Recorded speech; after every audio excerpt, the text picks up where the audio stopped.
헝가리에 사시는 저희 방송 애청자분이 교수님께 메일을 보내셨다고 하던데 이게 어떤 내용의 메일을 보내신 겁니까? 예. 원래 이분이 이태양 씨라고 하는 분인데 이분이 이제 헝가리에서 의과대학을 다니는 학생입니다. 의대 학생입니다. 그러는데 이분이 우리 방송을 계속 시청하신다 그래요. 그러는데 이분이 이제 저희들이 계속 백신 접종에 대한 중요성을 워낙 많이 하는데 이분이 헝가리의 백신 접종과 관련해서 이제 저희들 방송을 보고 너무도 공감하는 바가 크다. 그러면서 헝가리 상황을 제보를 해 오셨어요. 지금 화면으로 보고 계신데요. 예. 그 편지가 온 내용이 지금 저희가 화면을 받아서 띄워드리고 있습니다. 접종과 관련한 구체적인 내용들이 들어가 있군요. 예, 그래서 이런 내용입니다. 이제 헝가리는 유럽연합의 회원국가가 28개 국가 정도 되는데요. 헝가리도 이 유럽연합의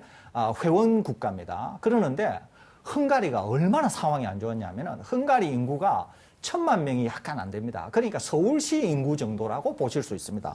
서울시 인구라고 볼 수 있는데 얼마나 상황이 안 좋았냐면은 2021년 올해 3월 26일 날 하루에 확진자가 11,265명이 발생했습니다. 우리나라 전국으로 친다고 하면은 우리가 한 5배나 6배 정도 많으니까 하루에 거의 6만 명이 쏟아졌다는 거죠. 그 다음에 사망이 이렇게 많이 나온 날로부터 2주일 후에 사망이 하루에만 311명이 나오게 됩니다. 여태까지 헝가리의 확진자가 얼마였냐면은 80만 명을 약간 상회하고요. 또 사망자가 3만 명이나 나왔습니다. 그러니까 헝가리 상황이 너무 나빴다는 거죠. 헝가리 정부 당국이 깜짝 놀라가지고 백신, 그러니까 유럽연합이니까 유럽연합 집행부가 주로 백신을 도입한 다음에 나눠주는 형태를 취하는데요. 헝가리는 그렇게 취하지 않고 모든 백신을 다 도입했습니다. 화이자, 모더나, 아스트라제네카, 거기에다가 중국 백신인 시노팜, 또 러시아 백신인 스푸트니크까지 다 도입해서 무차별 접종을 했습니다. 그렇게 해서 제가 오늘 방송에 오기 전에 확인해 보니까 지금은 하루에 300명 수준으로 떨어졌습니다. 그래서 이제 이 학생이니까 자기 지도 교수님이나 의대에 계신 교수님들한테 물어보니까 ICU, Intensive Care Unit, 우리말로는 중환자 병실이라 그러는데 이 중환자 병실의 환자가 이제 줄어들어서 병원 운영이 정상적으로 가동할 정도가 되었다. 이렇게 이제 얘기를 해줬나 봅니다. 그러니까 헝가리의 상황이 너무도 나빴는데 백신 접종을 하면서 나라가 완전히 반전되었다라고 하는 걸 저희들에게 제보해 오셨습니다. 예. 헝가리가 1차 백신 접종을 35에서 40% 정도 했고요. 2차 백신 접종을 20% 정도 했으니까 백신 접종이 제가 말씀드린 25% 수준을 넘어서 2차 중요한 지표라고 볼 수 있는 50% 정도에 거의 육박해 가고 있다. 그러면서 상황이 굉장히 좋아지고 있다. 그래서 이 학생, 이분 말씀으로는 우리나라도 백신 접종을 저희 방송에서 얘기하는 것처럼 속도감 있게 하는 것만이 지금의 코로나 상황을 극복할 수 있는 거다. 이러면서 제보해 오셨다는 말씀 드립니다. 예. 그리고 이제 추가로 이런 말씀도 하셨어요. 이제 헝가리가 상황이 점점 좋아지면서 마치 영국처럼 이제 일상으로의 회귀도 조심스럽게 진행을 하고 있는데요.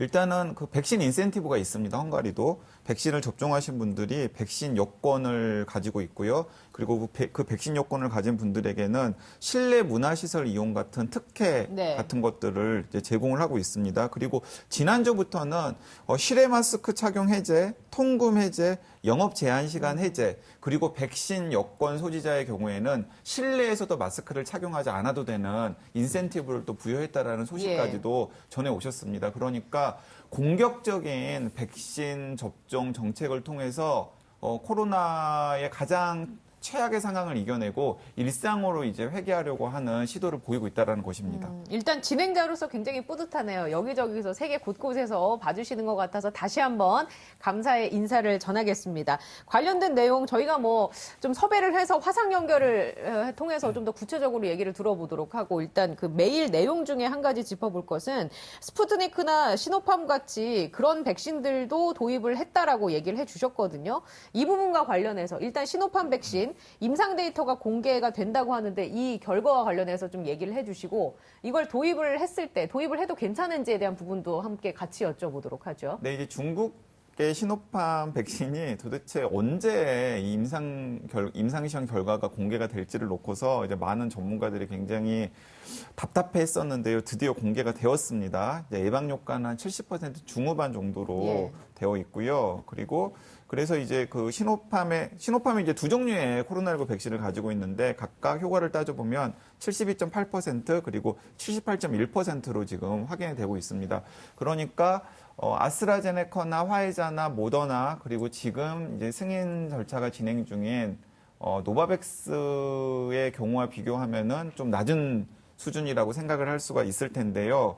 근데 이게 왜냐하면은 이제 시노팜 같은 경우에는 주로 남미라던가 중동 지역이라던가 아프리카 같은 곳 그리고 또 인도네시아 같은 곳에서 접종이 진행 중인데 리얼월드 데이터가 아스트라제네카나 혹은 화이자나 모더나와 비교했을 때 그렇게 높지가 않습니다. 예. 자, 그렇기 때문에 실제로 70% 중후반대라고 하지만은 현장에서 접종을 했을 때는 그 수치는 좀 더 낮아질 수 있다라는 것도 덧붙여서 말씀드리고 싶습니다. 제가 좀 추가하겠습니다. 이 시노팜에서 지금 이제 내놓은 백신이 소위 말해서 불활화 백신, 그러니까 사백신입니다. 뭐냐면은 코로나19 바이러스를 세포에다가 줘서 대량으로 바이러스를 증식한 다음에 이 바이러스를 죽여서 이제 백신화한 겁니다. 우리가 이제 통상적으로 독감 백신을 이렇게 만들거든요. 그래 이렇게 이제 한 거를 불활성화 백신 또는 사 백신이라고 합니다.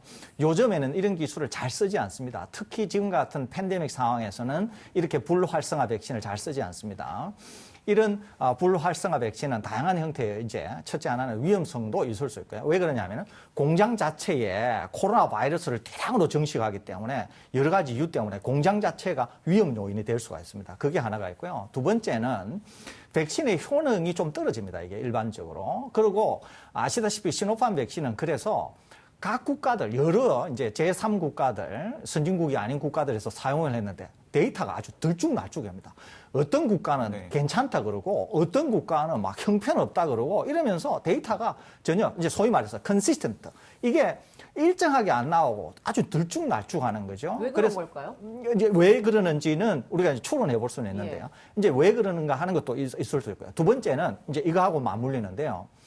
이 데이터에서 65세 고령자가 거의 없습니다. 그러니까 고령자에 대한 데이터가 없어서 특히 지금 이 코로나19와 관련해서 우리나라만 하더라도 사망자의 95%는 65세 이상에게 나오는 거거든요. 그런데 시노팜 백신의 임상시험 결과는 65세 임상 참여자가 거의 없습니다. 그러니까 실제로 고령 위험군에게서 이 백신이 어떻게 작동하는 걸 잘 모르는 거죠. 그러니까 젊은 분들인 경우에는 비교적 면역 반응이 잘 일어난다는 거죠. 그런데 이제 리얼월드 현장에서는 어때요? 젊은 사람들한테도 맞히지만은 고령자들한테도 맞히잖아요. 특히 고령자들이 위험이 높으니까 이분들이 보호돼야 되지 않습니까? 그러니까 이제 고령자들을 많이 첨가하고 또는 고령자들이 빠지고 이러면은 데이터가 이제 막 왜곡이 되는 거죠. 그러니까 이게 들쭉날쭉 한다는 거죠. 그러니까 그런 점에 있어서 중국 백신이 가지고 있는 크게 두 가지 문제점은 이런 거라고 볼 수 있습니다. 하나는 65세 이상의 고령자가 빠져서 실제 현장에서의 데이터를 적극적으로 이렇게 반영을 하기가 어렵다고 하는 점. 두 번째는 여러 번 말씀드렸는데 한 국가 내지 한 체제가 가지고 있는 문제 때문에 그 데이터를 정말 믿을 수 있는가라고 하는 점이 있다는 거죠. 그런 점에 있어서 예. 이 시노팜 백신이 뭐 WHO가 승인을 낸다고 하더라도 저번에 한번 말씀드렸죠. WHO와 EMA, FDA가 어떻게 다른지 그런 거하고 우리나라에서는 뭐 시노팜 백신의 이런 데이터나 또는 65세 이상 고령층에 대한 데이터가 부족하거나 없기 때문에 우리나라에서 아마 사용되기는 불가능하지 않을까. 현재로서는 사실은 생각합니다. 필요도 없습니다. 왜냐하면은 그 아스트라제네카 백신이 어쨌든 간에 지금 대량 공급이 예정되어 있는 상황이고요. 거기에다가 화이자 백신 같은 예. 경우에는 어쨌든 간에 지금 약속된 물량들은 그 꼬박꼬박 우리 정부가 챙겨오고 있는 상황이거든요. 좀 걱정을 많이 하기는 했습니다만은 그래서 6, 7, 8, 9월에 이제 얼마나 많은 화이자 백신, 모더나 백신을 우리나라가 확보할 수 있을지는 지켜봐야 알 것 같습니다만은 현재 우리 정부가 보였던 여러 가지 노력의 결과를 염두에 두면은 애정대로 들여올 네. 가능성이 굉장히 커 보입니다. 이제 그 정도가 되면은 사실은 우리는 다른 백신은 필요가 없거든요.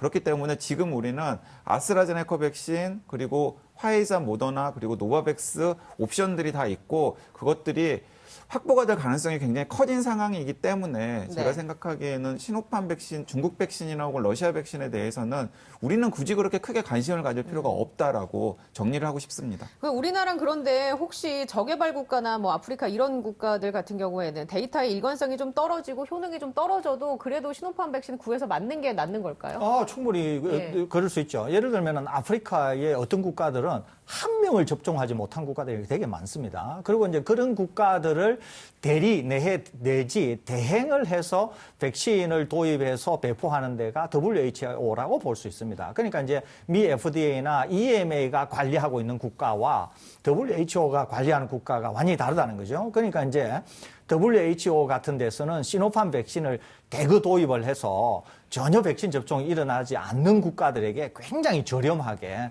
배포할 수 있기 때문에 그런 점에서 제3세계 국가 또는 이렇게 경제 상황이 열악한 이런 국가들에게 있어서는 시노팜 백신이라고 하더라도 상당한 도움이 될 것으로 그렇게 생각은 됩니다. 이제 이 대목에서 바이든 대통령이 그렇게 이야기를 한 것입니다. 이제 그 8천만 회분 네. 미국에서 저개발국에 주겠다라고 했지 않습니까? 그런데 그때 바이든 대통령이 뭐라고 덧붙였냐면 미국은 조건을 달지 않겠다라고 이야기를 한 거죠. 그게 중국과 러시아를 겨냥을 한 겁니다. 중국과 러시아는 백신 정치를 또 하려고 하는 것이거든요. 예. 그래서 이제 중국이나 러시아 백신을 가져온 저개발국 같은 경우에는 분명히 나중에. 중국이나 러시아에 네. 대해서 무엇인가를 또 제공을 해야 될 거예요. 네, 이제 그런 대목도 있다라는 거 덧붙이고 싶습니다. 알겠습니다. 자, 오늘 시간 관계상 여기에서 이야기 마무리하도록 하겠습니다. 지금까지 서울대 중앙대 약학대학 교수 강양구 TBS 과학전문기자였고요. 건강한 주말 보내시기 바랍니다. 고맙습니다.